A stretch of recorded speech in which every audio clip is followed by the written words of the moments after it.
شاعری میں وہ کون سا عیب ہے جس کی وجہ سے اللہ تعالیٰ نے اپنے پیارے رسول صلی اللہ علیہ وسلم کو فرمایا کہ یہ شاعری آپ کے لیے مناسب نہیں ہے، جبکہ خود رسول کریم صلی اللہ علیہ وسلم حضرت حسان بن ثابت رضی اللہ عنہ کے اشعار کی تعریف فرماتے ہیں۔ کیا شاعری اتنی بری چیز تھی؟ عربوں کو تو عروج و کمال ہی شعر کہنا تھا۔ آج دنیا اقبال، جامی اور رومی پر فدا کیوں ہے؟ شاعری تو دعوت اسلام کا مؤثر ترین ذریعہ ہے۔ بسم اللہ الرحمن الرحیم، السلام علیکم ورحمۃ اللہ وبرکاتہ۔ شاعری کسی بھی مذہب، دھرم یا زبان میں کسی بھی پیغام کو یا دعوت کو پہنچانے کا مؤثر ترین ذریعہ ہو۔ قرآن کریم تو اسی تناظر میں نازل ہوا جبکہ پورے عرب میں، اہل مکہ میں شاعروں کا ایک رجحان تھا، ایک بول بالا تھا کہ جو سب سے زیادہ شاعری جس کو آتی ہے، سب سے زیادہ جو زبان دان ہے، جو فصیح اللسان ہے، اسی کو دنیا میں سب سے بڑا ہیرو کہا جاتا تھا۔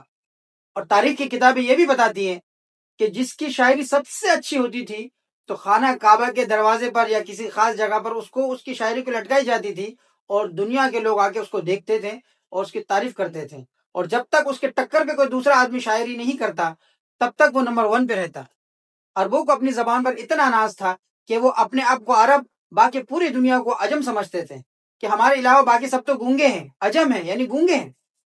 اس کے باوجود آقا صلی اللہ علیہ وسلم کو اللہ تعالیٰ نے کیوں فرمایا کہ آپ کے لیے مناسب نہیں ہے؟ یقیناً اہل علم کو تو ایسے سوال کے بہت سے جوابات آتے ہوں گے۔ میں انہی کے علوم سے استفادہ کرتے ہوئے 3 پوائنٹس کی طرف آپ کی توجہ مبذول کرانا چاہوں گا کہ آخر کون سا عیب ہے، کون سا نقص ہے، کون سی کمی ہے جس کی وجہ سے سرکار دو عالم صلی اللہ علیہ وسلم کو اللہ پاک نے منع فرمایا کہ آپ کے لیے شاعری مناسب نہیں ہے۔ اگر آپ یہ سوچ رہے ہیں کہ شاعر تو اکثر لغویات اور فضولیات میں منہمک ہوتے ہیں اور یہ نبی کے لیے مناسب نہیں ہے، یہ بات تو بالکل درست ہے، لیکن اسلامی شاعری، ایسی شاعری جس کے ذریعے سے انسانوں کو دین کی طرف رغبت پیدا ہو، مطلق شاعری کو کیسے منع فرمایا؟ جبکہ خود رسول کریم صلی اللہ علیہ وسلم نے حسان بن ثابت رضی اللہ تعالیٰ عنہ کی شاعری کی تعریف فرمائی ہے۔ کیوں؟ آئیے میں آپ کو چند نکتے بتاتا ہوں، اور سب سے بیسٹ جو نکتہ ہے وہ آخر میں بتاؤں گا انشاءاللہ۔ سب سے پہلی بات یہ ہے کہ شاعری کے اندر اوزان ہوتے ہیں، وزن، کہ بھائی کس بحر میں ہے، کس وزن پر ہے، قافیہ کیا ہے، تو اس کا ایک اصول مرتب ہے۔ زمانوں سے لوگوں نے، شاعروں نے اپنے اصول مرتب کیے ہوئے ہیں، انہی اصول کے ماتحت تمام شاعر اپنی شاعری کو بناتے ہیں۔ اگر رسول کریم صلی اللہ علیہ وسلم بھی شاعری فرمائے تو اللہ کے کلام میں انسانوں کے بنائے ہوئے اصولوں کی پابندی کرنا لازم آ جائے گا، جو کہ نبی کے لیے اور وحی کے لیے مناسب بالکل نہیں ہے۔ دوسری بات، دنیا میں 2 طرح کی باتیں ہوتی ہیں، یا تو نثر یا نظم، یعنی یہ بات سادہ الفاظ میں باتیں ہوں گی یا شاعری ہوں گی۔ عرب میں بھی 2 طرح کی باتیں ہوتی تھی، یا تو نثر ہے یا نظم ہے، یعنی یا تو عام بات چیت ہے یا شاعری ہے۔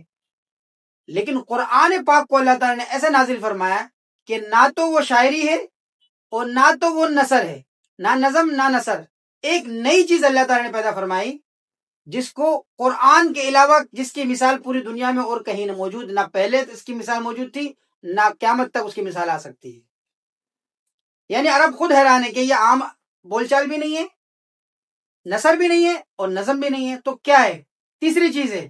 اگر کوئی شاعری سمجھے تو اس کو اصولوں سے پتہ لگ جاتا ہے کہ یہ شاعری نہیں ہے، لیکن جیسے ہی وہ نثر سمجھے تو نثر بھی نہیں ہے۔ اس کے اندر ایک مخصوص طرز اور اسٹائل ہے، ایسا انداز ہے کہ شاعر خود حیران ہے کہ یہ کیسا کلام ہے، نہ نثر ہے نہ نظم ہے، لیکن ہے تو شاعری سے بھی اعلیٰ۔ اس کا کیا نام رکھوں؟ کوئی نام بھی نہیں رکھ سکتے، وہ سوچ بھی نہیں سکتے۔ یعنی اگر کوئی شاعر کوئی پائے کے درجے کا شاعر ہوگا نا، وہ سوچتا ہوگا کہ میں بھی کوئی ایسا کلام بنا لوں کہ جو سب سے ہٹ کر ہو۔ تو سب سے ہٹ کر بنانے کی جو ہر انسان کے اندر، ہر فیلڈ میں جو اعلیٰ ترین سطح کے لوگ ہوتے ہیں، وہ اپنے کام میں اعلیٰ ترین کام پیش کرنے کے لیے، مثالی نمونہ پیش کرنے کے لیے ہمیشہ تگودو میں رہتے ہیں۔ تو ان شاعروں کا بھی یہی رویہ تھا کہ ہم کسی نہ کسی طرح سے ہر وقت یہ سوچا کرتے تھے کہ کوئی ایسی شاعری بنائیں کہ جو سب سے بڑھ کر ہو اور سب سے اعلیٰ ہو، جس کی کوئی مثال نہ ہو، کوئی ایسا نہ بنا سکے۔ لیکن ایسا نہیں ہوتا تھا، کوئی ایک شاعر کوئی بہت اچھی شاعری کر لیتا تھا، دوسرا شاعر پیدا ہو جاتا تھا، وہ اس سے بھی بڑھ کر شاعری کر لیتا تھا، اور پہلے کا ریکارڈ توڑ دیتا تھا۔ رسول پاک صلی اللہ علیہ وسلم نے جو وحی کے طور پر جو قرآن پیش فرمایا، وہ قرآن تو ایسا کلام تھا کہ شاعر بھی حیران، دنیا بھر کے شعراء حیران، عربوں کے بڑے سے بڑے شاعر حیران کہ یہ نہ نثر ہے، نہ شاعری ہے، نہ نظم ہے، پھر ہے کیا؟ تو اگر اللہ کے رسول صلی اللہ علیہ وسلم بھی شاعری فرماتے تو لا محالہ ان کو کسی نہ کسی کے اصول کی پیروی کرنی پڑتی، اور قرآن تو اللہ کی کتاب ہے، تو اللہ کی کتاب کسی انسان کی پیروی کیسے کر سکتی ہے؟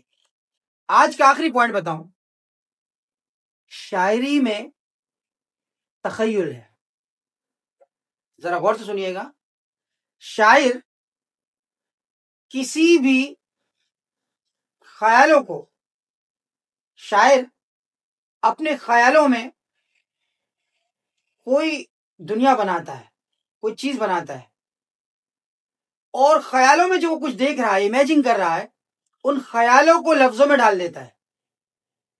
شاعر پہلے دماغ میں ایک خیال، ایک تخیل پیدا کرتا ہے، خیالی دنیا بناتا ہے، خیالی پلاؤ بناتا ہے، پھر خیالوں میں جو چیزیں ہیں نا اس کو لفظوں میں ڈھالنے کا کمال اس کے اندر ہے۔ اور مزے کی بات ہے، جب آپ وہ لفظ پڑھیں گے تو آپ انہی خیالوں میں گم ہو جائیں گے جو شاعر نے اپنے دماغ میں بنایا۔ نہیں سمجھے؟ شاعر کسی بھی شاعری سے پہلے ایک تخیل دماغ میں بناتا ہے، اس تخیل کا دنیا میں کوئی وجود نہیں ہوتا، اس سے پہلے کوئی وجود نہیں ہے۔ وہ تخیل کو ایک کہانی دماغ میں بنا کر اس کو لفظوں میں اس طرح سے ڈالتا ہے کہ جب شاعری کو پڑھنے والا ان الفاظ کو پڑھتا ہے تو انہی خیالوں میں چلا جاتا ہے جو خیال شاعر کے دماغ میں موجود ہے، اس کا تو دنیا میں کوئی وجود ہی نہیں ہے نا؟ کمال کی بات۔ لیکن اگر میرے پیارے حبیب صلی اللہ علیہ وسلم بھی یہی معاملہ فرماتے، شاعری فرماتے، تو دنیا کو اور اہل مکہ کو یہ لگتا کہ انہوں نے دماغ میں کوئی خیالی چیزیں بنائی، خیالی اللہ، خیالی وحی، خیالی جنت جہنم بنا کر وہ لفظوں میں پیش کر رہے ہیں۔ جب ہم لفظوں کو پڑھتے ہیں تو ہم اس دنیا میں کھو جاتے ہیں۔ تو اسی لیے اللہ تعالیٰ نے فرمایا کہ میرے نبی، ہم نے آپ کو شاعری نہیں سکھائی اور نہ ہی شاعری آپ کے لیے مناسب ہے۔ امید ہے کہ آپ کو میری بات سمجھ میں آئی ہوگی۔ اگر آپ کو اس طرح کی علمی باتیں پسند ہیں تو ضرور ہمارے چینل کو لائک کیجئے اور سبسکرائب کیجئے۔ انشاءاللہ آپ کو وقتاً فوقتاً ایسے بہت سے پوائنٹس ملتے رہیں گے، ایسی بہت سے علمی باتیں ملتی رہیں گی۔ السلام علیکم ورحمۃ اللہ وبرکاتہ۔